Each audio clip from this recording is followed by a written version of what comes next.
The rain came down in sheets, relentless and cold, as if the sky itself had decided to weep for what was about to happen. London, 1818. The steps of St. James's Church gleamed black under the downpour, slick and unforgiving. A small crowd of silk hats and feathered bonnets huddled beneath umbrellas, their murmurs swallowed by the roar of water on stone. They had come to witness a wedding. Instead, they would witness a breaking. Clara Beaumont stood alone at the top of the steps, 22 years old, hair the color of dark honey plastered to her cheeks. Her wedding gown, ivory silk embroidered with tiny seed pearls her mother had sewn by candlelight, clung to her like a second sodden skin. She had been waiting 47 minutes, each one carved deeper into her chest. She did not shiver from the cold. Not yet. The cold was inside her now, curling around her ribs like frost on a window pane. From the street below, carriage wheels hissed to a stop. A door opened. A tall figure emerged, black greatcoat boots shining despite the mud shoulders squared against the storm. Alexander Voss, Duke of Voss, 30 years old. The man who had once kissed her knuckles under an apple tree at 14 and whispered, "I'll always keep my promises to you, Clara." He did not look at her as he climbed the steps. Not at first. He looked at the crowd instead, their expectant faces, their greedy eyes. Then slowly his gaze found hers. For one heartbeat, something flickered in those storm-gray eyes. Regret, doubt. It vanished as quickly as it came. He stopped 3 paces away, close enough for her to smell the wet wool of his coat, the faint cedar of his shaving soap, far enough that she could not reach out and touch him. The crowd hushed. Even the rain seemed to hold its breath. "Miss Beaumont," he said. His voice carried low and deliberate the way a judge pronounces sentence. "I cannot proceed with this marriage." A gasp rippled through the onlookers. Someone, Lady Markham, perhaps let out a small, delighted sound.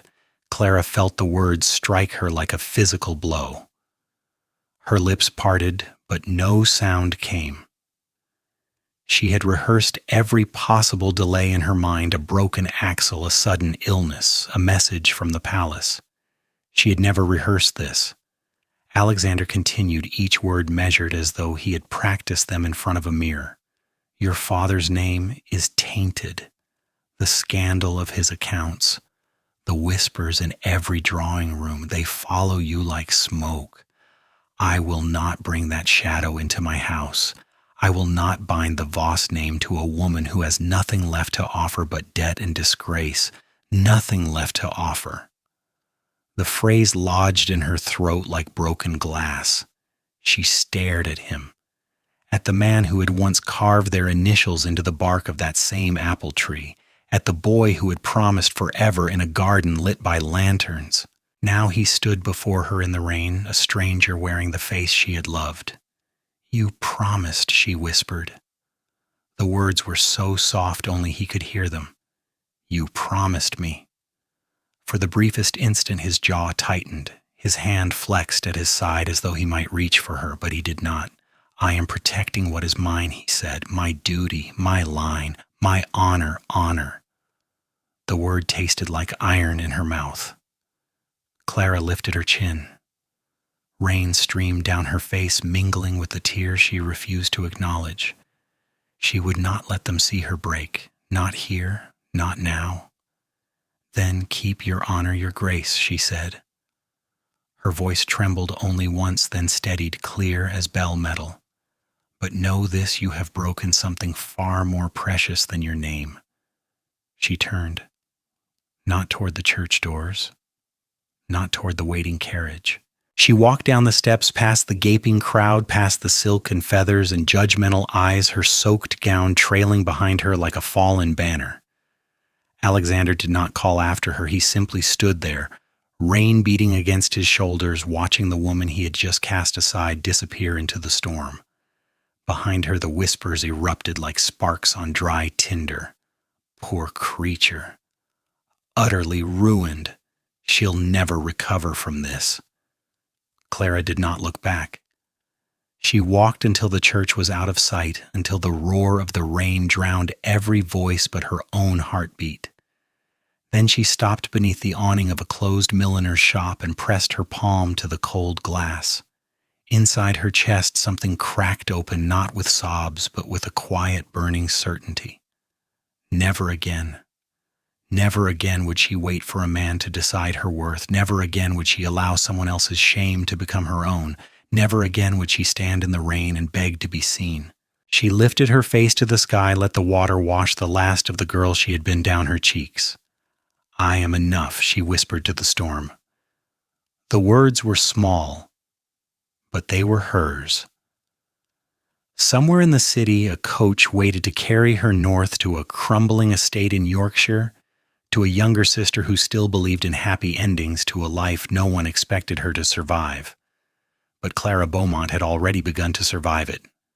One cruel vow had been broken under the rain that day, and in its place something fierce and unyielding had been born, a single promise to herself. If you have ever felt invisible, if you have ever been told you are not enough, this story is for you. Because sometimes the moment the world tries to erase you is the exact moment you learn how brightly you were always meant to burn. 3 years had passed like slow frost creeping over stone.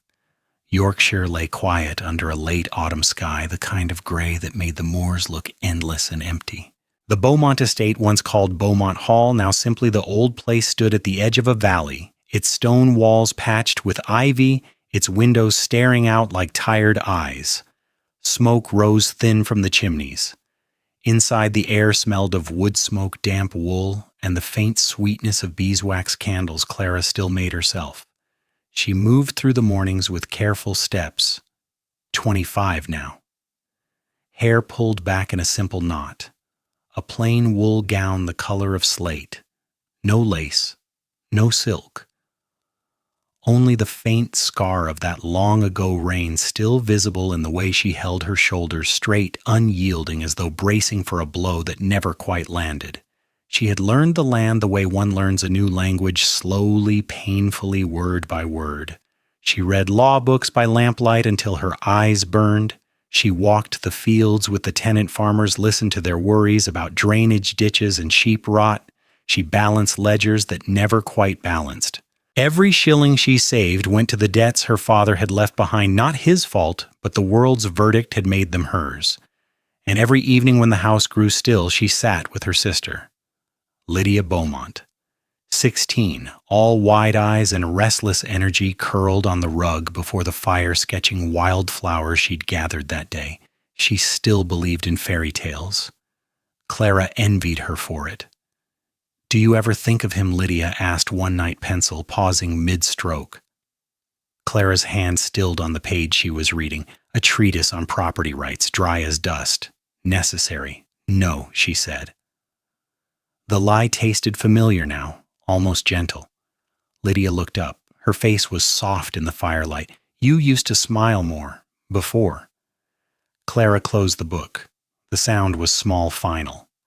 "I smile when there's reason to." Lydia didn't press. She never did. Instead, she reached out and tucked a stray lock behind Clara's ear, a small, fierce gesture of love that made Clara's throat tighten.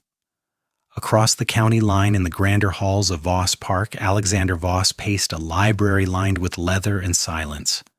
33. Taller than memory, broader in the shoulders, sharper in the jaw.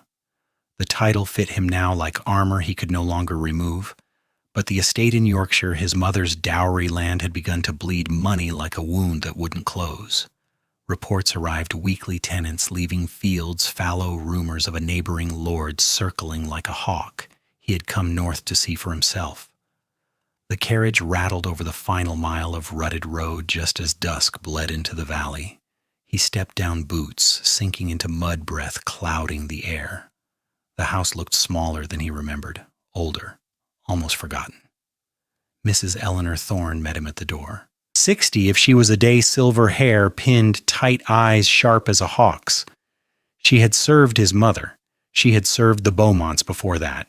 Now she served whoever paid the wages. Your Grace, she said. No curtsy, only a nod. The steward is waiting in the study. Alexander followed her inside. The hall smelled of beeswax and memory. He tried not to notice. The steward was a woman. She stood at the desk with her back to him, sorting papers by candlelight. A simple gray gown, hair caught in a low knot. She turned.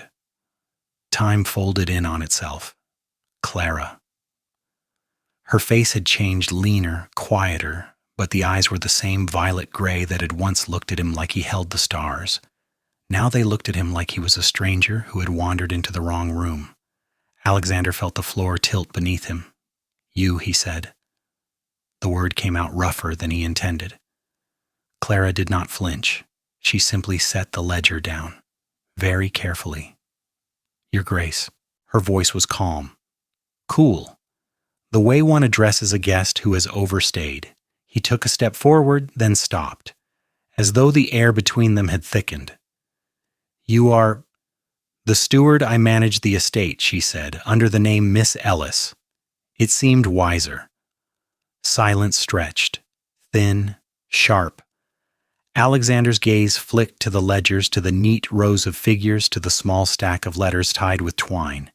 Everything in order, everything impossible. You cannot stay here, he said. The words sounded wrong even as they left his mouth. You cannot be here. Clara lifted her chin, a small gesture, but it carried the weight of 3 years. You own the land, Your Grace, not the right to decide who breathes its air. His jaw tightened. I will not have the past dragged through these halls. The scandal, Clara interrupted softly, belongs to the man who believed lies instead of asking questions. You chose your honor that day. I choose mine now. The words landed like stones in still water, ripples spreading.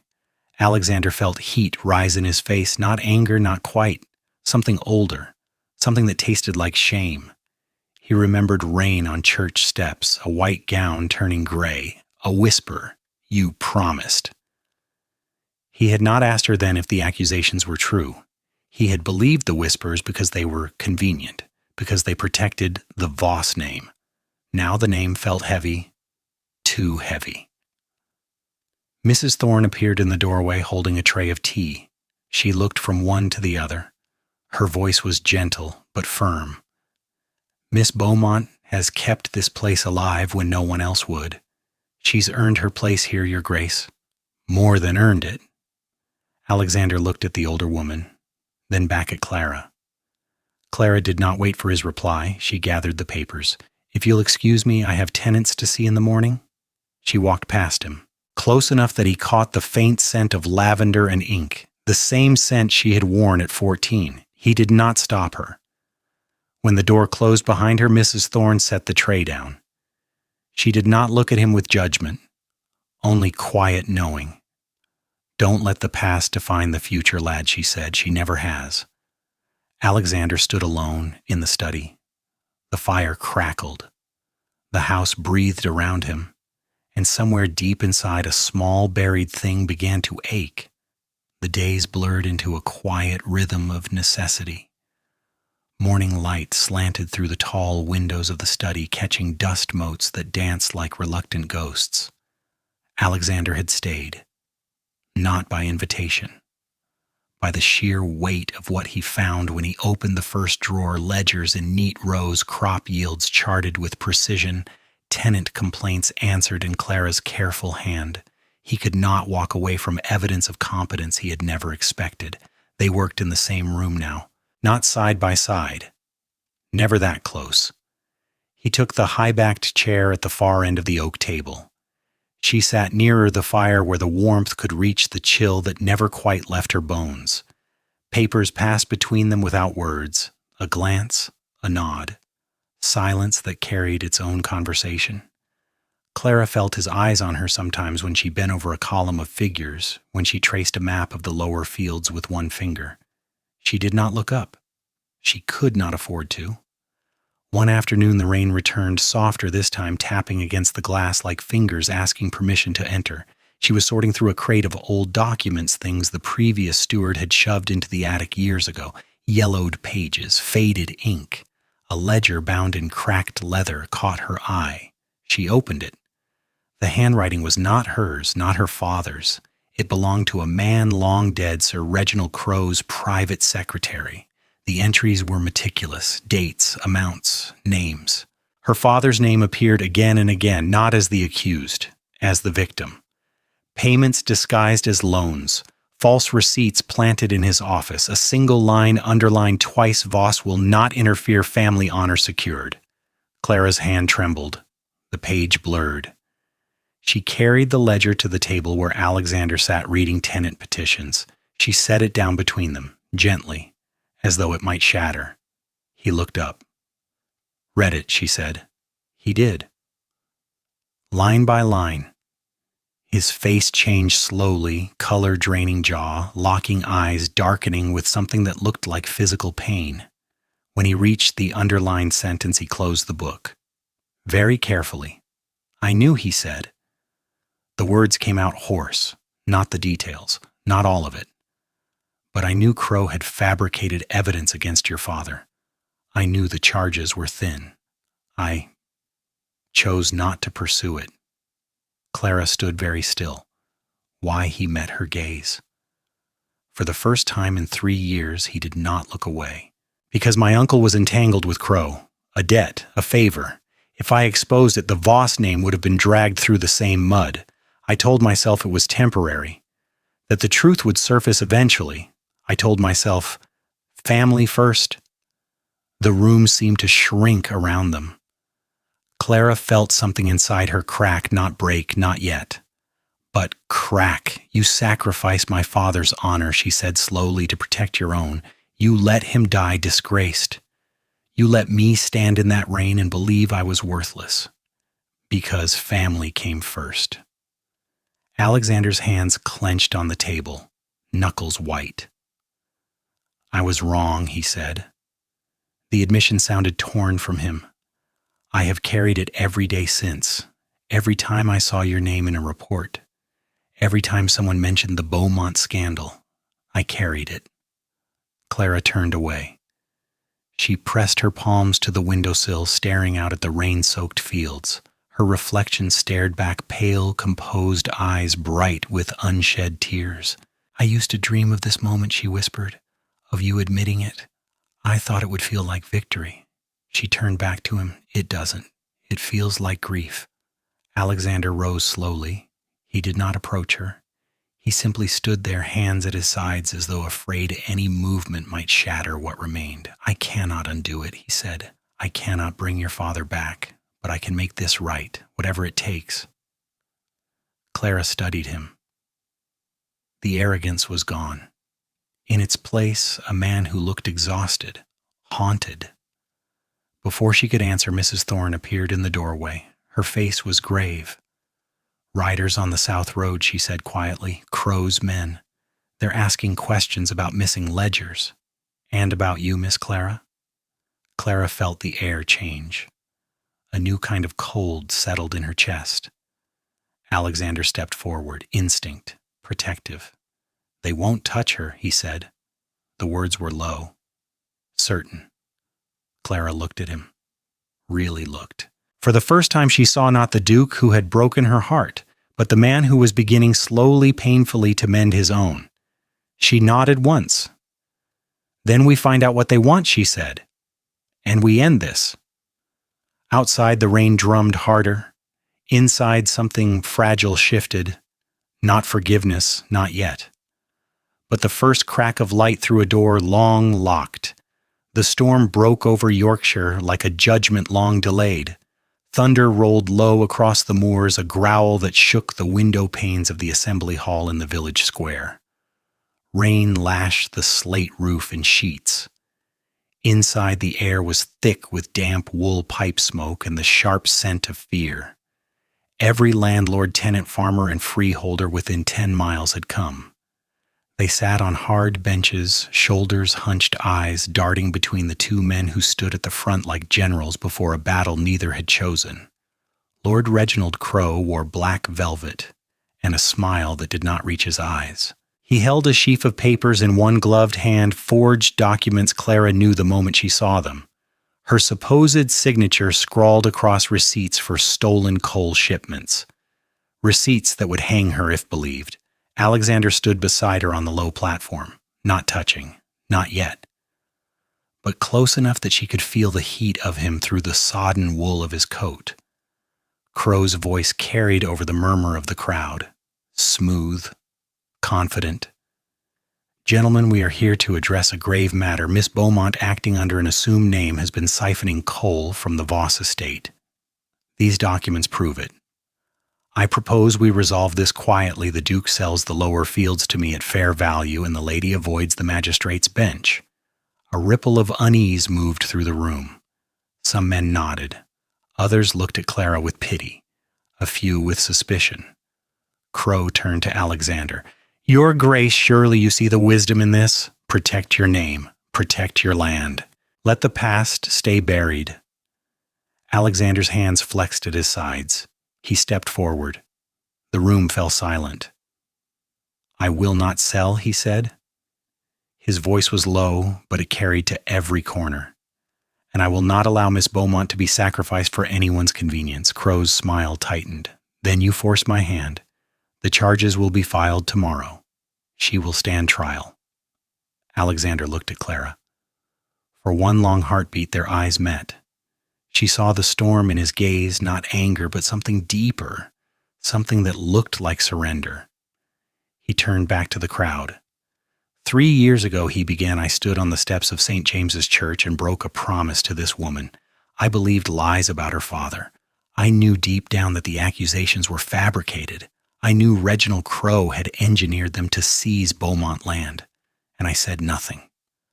A gasp rose like wind through dry leaves. "I said nothing," Alexander repeated slower, because exposing the truth would have implicated my own family. "I chose silence. I chose the Voss name over justice, and in doing so I became complicit in a man's ruin, and in the ruin of his daughter." He looked directly at Crow. "You will not use her as a pawn again." Crow laughed short, sharp, disbelieving. "You would throw your reputation into the mud for her." For a disgraced girl, Alexander did not flinch. "I would throw it into the fire," he said quietly, "if that is what justice demands." The room erupted in whispers. Men shifted on benches. Eyes widened. Clara felt the world narrow to the space between her ribs. She had not expected this, not the public confession, not the raw cost he was willing to pay. She stepped forward. Every eye turned to her. She lifted the small satchel she had carried from the house. Inside, copies of the true ledgers, duplicates she and Mrs. Thorne had made by candlelight over weeks of sleepless nights, sent already by trusted messenger to a solicitor in London. She opened the satchel, drew out the top page. "I have no need of rescue," she said. Her voice was steady, clear. It cut through the rain like a bell. "I need only the truth." She held the page high. "These are the real records, not forgeries. They show the payments Crow made to plant false evidence against my father. They named the men who carried the coal across the boundary at night. And they bear witness to every lie told in this room tonight." Crow's face drained of color. Clara turned to the crowd. "I do not ask for your pity. I ask for your eyes. Look at the land you farm. Look at the homes you built. If Crow takes the lower fields, the mines will follow. Your livelihoods will follow. I stand here not for my father's memory alone, but for every man and woman who has worked this earth honestly." A farmer in the front row stood, then another, and another. Crow took a step back. His hand went to his coat pocket as though reaching for something, a pistol, a document. Alexander moved faster. He placed himself between Crow and Clara. No words, just the solid wall of his body. Crow froze. From the back of the hall, Lydia pushed through the crowd, 16 years old, cheeks flushed, eyes shining with tears and pride. She reached Clara and wrapped her arms around her sister's waist, burying her face against Clara's damp gown. You taught me, Lydia whispered loud enough for those nearest to hear, that silence isn't weakness. It's waiting for the right moment. Clara's hand came to rest on Lydia's hair. She looked over her sister's head at Alexander. He had not moved. He stood as a shield, as a man who had finally chosen something greater than his name. In that moment, Clara felt the last wall inside her tremble. Not crumble, not yet, but tremble. The storm outside roared louder. Inside the hall, something quieter began. A shift, a turning, not forgiveness, not complete, but the beginning of possibility. And in Alexander's eyes, when they met hers again, she saw not guilt, not duty, but something new, something that looked very much like love. The courtroom in London smelled of old wood polish and nervous sweat. Gray light filtered through tall, narrow windows, catching motes of dust that drifted like forgotten promises. The benches were packed, reporters scribbling, lords leaning forward, farmers in their Sunday best who had traveled all night to bear witness. Clara Beaumont stood alone at the bar. No veil, no gloves, only a simple gray gown and the small leather satchel she had carried from Yorkshire. She looked neither left nor right. Her eyes were fixed on the judge, steady calm, the way she had learned to look at storms. The judge's voice was dry, procedural. "Miss Beaumont, you may present your evidence." She opened the satchel. One by one, she laid the items on the table before her, the original ledger's edges worn soft from years in hiding. A bundle of letters tied with faded ribbon, her father's handwriting desperate and clear. A single folded sheet, Mrs. Eleanor Thorne's sworn statement, written in trembling but resolute script. Clara spoke without raising her voice, each word placed carefully like stones across a rushing stream. "These documents prove my father was framed. Payments were made to plant false receipts in his office. Witnesses were paid to disappear. The man responsible, Lord Reginald Crowe, sought to seize the coal seams beneath Beaumont land. He succeeded, for a time." She paused. The silence in the room was absolute. Mrs. Thorne was called next. The older woman walked slowly to the stand, cane tapping softly. She did not look at Crowe. She looked only at Clara. "I kept silent once," Mrs. Thorne said, "out of fear. Threats were made. But fear fades when truth stands beside you. I saw the letters arrive. I saw the accounts altered. I saw a good man broken." Crowe's barrister rose to object. The judge silenced him with a glance. Then Lord Edmund Fairfax was sworn in, Alexander's oldest friend. Tall, fair-haired eyes shadowed with something like shame. "I helped conceal the truth," Edmund said quietly. "I feared losing my friend's trust. I feared the scandal touching my own house. I was wrong. I come here today to make it right."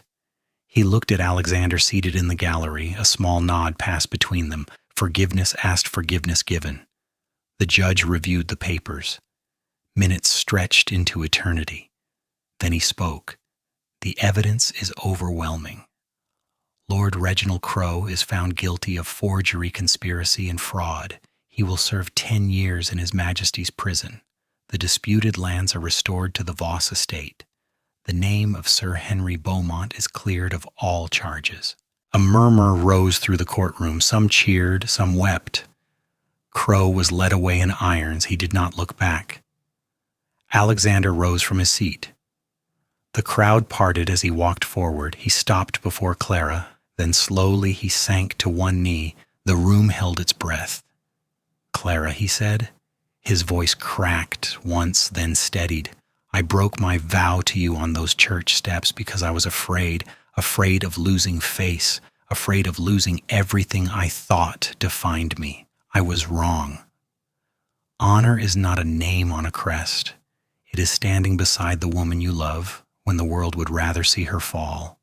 He reached into his pocket, drew out a small velvet box. "I cannot erase the past, but I can ask humbly if you will let me build a future with you. Not out of guilt, not out of duty, but because I have seen who you truly are, and I cannot imagine a life without you in it." Clara looked down at him. The man who had once left her in the rain. The man who had stood between her and ruin. The man who was kneeling now not as a duke, but as Alexander. Tears gathered in her eyes, not from pain, from something softer, something healed. She stepped closer, placed her hand on his cheek. "I forgive you," she whispered, "not because the hurt never happened, but because I have carried it long enough. I do not need saving anymore. I need a partner, someone who chooses truth every day." She took the ring from the box, a simple gold band engraved inside, not a vow, but a choice each day. She slid it onto her finger. Then she drew him up. They stood together, hand in hand, before judge, jury, and God. Months later, under a Yorkshire sky washed clean by autumn sun, a small stone church waited.